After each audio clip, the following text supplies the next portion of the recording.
제가 쭉 확인해보고 왔는데요. 이낙연 후보가 결국 받아들일 수밖에 없습니다. 방법이 없어요. 이 신청을 해도 이건 기각됩니다. 네. 애석하고 안타깝겠죠. 그 마음에 깊은 위로를 드리고요. 빨리 그러나 대승적으로 승복을 빨리 해주시고 지지선을 해서 원팀으로 가셔야 된다. 또 이재명을 찍느니 윤석열 찍겠다. 서른이랑 같이 이재명 구속될 수도 있다. 후보 바꿀 수도 네, 있다라고 네. 말하는 사람들은 이참에 그런 태도를 바꿔주시되 계속 그렇게 하실 거면 나가시는 게 맞는 것 같아요. 똥침 맞고 다니는 그 인간, 왕자 쓰고 다니는 그 인간, 주술에 휩싸여 있는 그 인간이랑 그냥 다니시면 될 것 같아요. 간 사람 네. 있어요.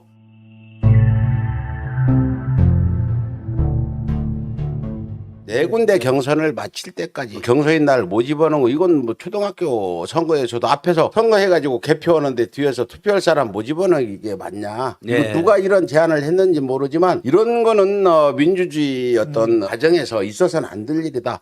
나라도 내가 이낙연 후보라도 내가 지고 있으니까 죽자 살자 모집할 맞아요. 수밖에 없는 거고 뭐 무슨 작전 세력이 들어왔네 안 들어왔네를 떠나서 예, 예. 이건 말도 안 되는 거다. 예, 그래서 개표 시작 전까지 그쵸. 예, 예. 선거인단은 다 모아놓고 네. 그렇죠. 선거인단을 모으는 기간을 더 앞당겨서 최대한 기간을 늘리는 한이 있다 하더라도 네. 개표 시작 전까지 그렇죠. 하는 게 맞는 것 같고요. 그 다음에 무효표 처리에 대해서도 지금 이제 사실상 지금 불복한 거잖아요. 이낙연 캠프에서. 근데 예. 그건 이미 여러 번 무효표 처리한 전례가 있고 중간에 다시 한번 유권에서 의뢰해서 선관위가 다시 한번 일본 그렇죠. 이상민 위원장이 뭐 이재명 캠프 우호적인 사람도 아니잖아요. 오히려 비판적인 사람 아닌가요? 그렇죠. 이상민으로는 보면 심정적으로 일하기로 진짜 그런 느낌이 많이 들었잖아요. 그 위원장까지 나서서 아니 무효표 처리하는 게 맞고 그러면 분모 분자 다 뺀다. 네네.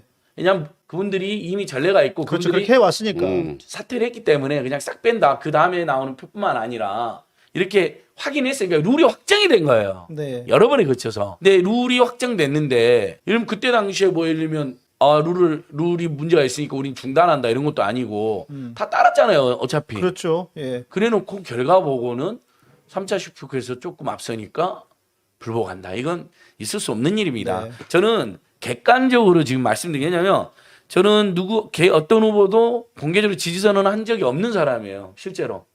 그리고 제가 그래도 옛날에 참여연대라고 그래도 독립적인 시민단체 20년간 일을 했는데 사무처장까지 했는데 요 이슈는 개개인의 호불호와 지지하는 후보를 떠나가지고 네. 상식선에서 제가 곰곰이 생각했어요. 어제 오늘. 네. 룰이 정해졌어요. 제가 이게 옛날 총학생의 선거가 생각나더라고요. 총학생 선거도 진짜 막 정파 간의 전쟁이거든요. 그렇죠, 근데 그렇죠. 그럼 룰이 있어요. 근데 어떤 세세한 상황이 발생하면 선관위에게 유권 해석을 의뢰를 합니다. 중간에 어떤 특정 후보 진영이 문제 제기를 하면 그러면 예를 들면 현수막은 20개 뭐 대자모는 30개를 걸기로 했는데 현수막도 대자모도 아니고 화장실에 벽보를 거는 건 어떻게 할 거냐. 규정이 없는 거예요. 아, 예. 그럼 누가 어떤 후보가 걸었어요.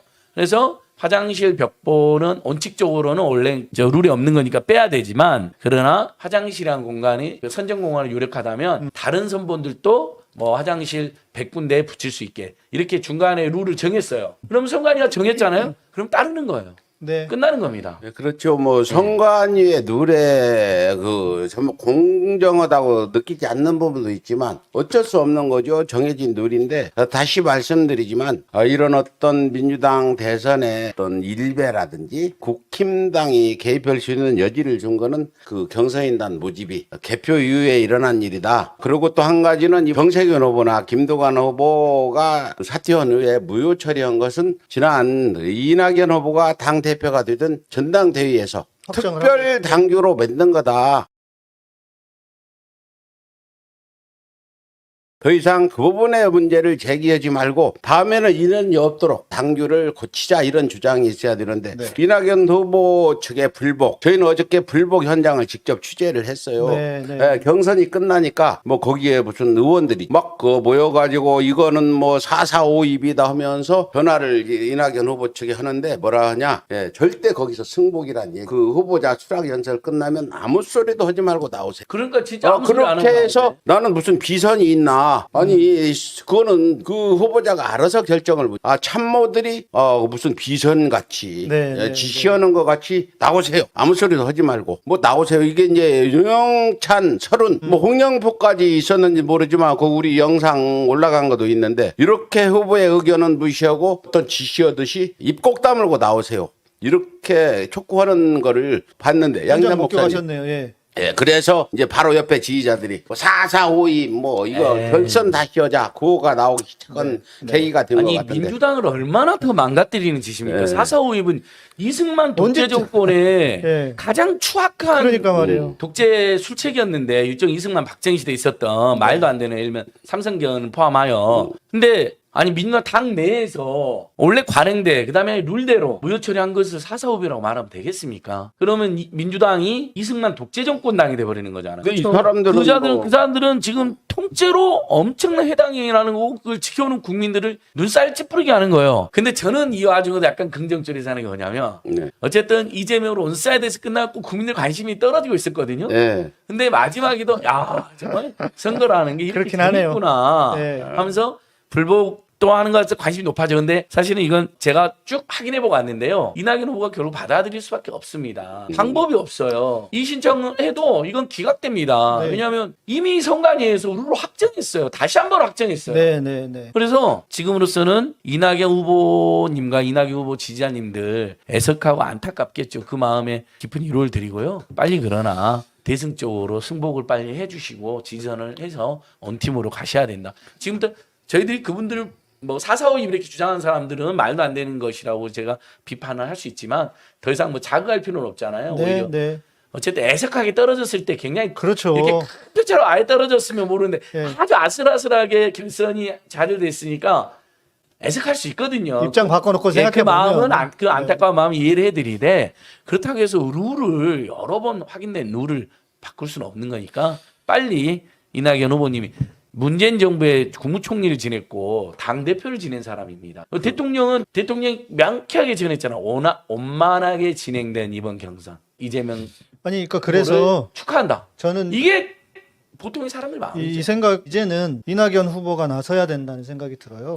그리고 전에 이재명 지사 그때 성남시장 시절에 지난 대선에서 뭐 또 이제 지지자들은 뭐 못 받아들인다 이러면서 막 그런 사람들이 꼭 있잖아요. 네, 그랬죠. 그때 이재명 지사가 뭐라 그랬냐면 이재명을 민주당에 남겨두고 어딜 가신다는 말입니까? 난 탓하지 말고 우리의 준비 부족을 탓하면서 우리와 이웃 친지들이 이러면서 패배는 마지막이 아니라 새로운 도전의 시작이자 이러면서 오히려 그 지지자들을 독려를 했어요. 나를 두고 어디 민주당 밖을 나가려고 하는 내가 민주당에 있는데 이렇게 하셨단 말이죠. 이제 이렇게 해야 또 말씀하신 것처럼 뭐 당대표, 국무총리 할 거 다 하신 당의 어른인데 어른답게 좀 그 해주셔야 되지 않을까. 예, 그 지금 뭐 이낙연 후보는 이번 뭐 총리하고 대선 후보도 하고 나이도 있고 해서 또 국회의원직도 사퇴해서 정치를 그만뒀다 치더라도 네. 지금 정치 막 시작한 그 이낙연 후보 캠프 측근들, 그쵸. 윤영찬 의원이나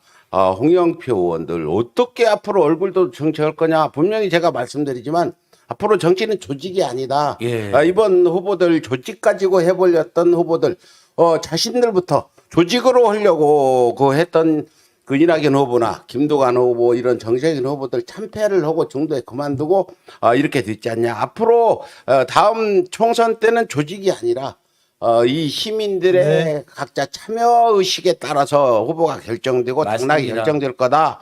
만약 이런 식으로 조직 가지고 옛날 뭐 동교동계, 상교동계 이런 식으로 지금 해나가려고 생각한다면 그건 구태고 맞습니다. 일부 기득권 적폐라고 나는 봐요. 예. 대파 정치는 앞으로 기득권 적폐다 해서 이번 분명히 자신의 어떤 뭐 불복에 대한 입장을 바꾸고 예. 오늘 저희가 영상도 올렸지만 이재명 후보가 대전연초원 갔어요. 그것도 네. 절묘하게 가셨고 네. 서울연초원은 말썽이 좀 있으니까 네. 갔고 거기 송영길 대표가 가가지고 있잖아. 분명히 우리는 특별 당규에서 예찬 이낙연 대표 당대표 뽑힐 때 그게 정해진 당주다.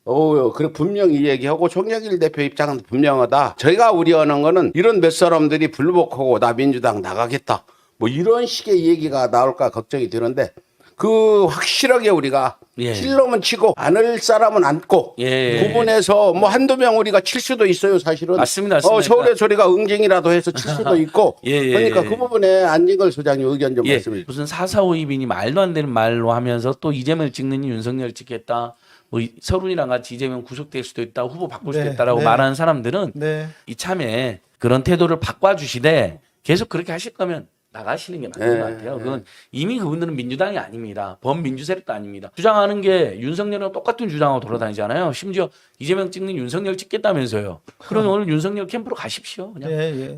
똥침 맞고 다니는 그 인간, 왕자 쓰고 다니는 그 인간, 주술에 휩싸여 있는 그 인간이랑 그냥 다니시면 될 것 같아요. 간 사람 있어요. 그 전에 저 그 촛불 변호사라고 김경진, 하몽 김경진. 이렇게 아니, 김경진이가 안철수당에 따라가서 국회의원지도 한번 하더니 지금 가서 법률팀에 있잖아요. 예, 예. 어떻게 그 인간이 가가지고 촛불 변호사라고 하고 다녔는지 난 네. 김경진 가가지고 이놈을 만나기만 하면 그냥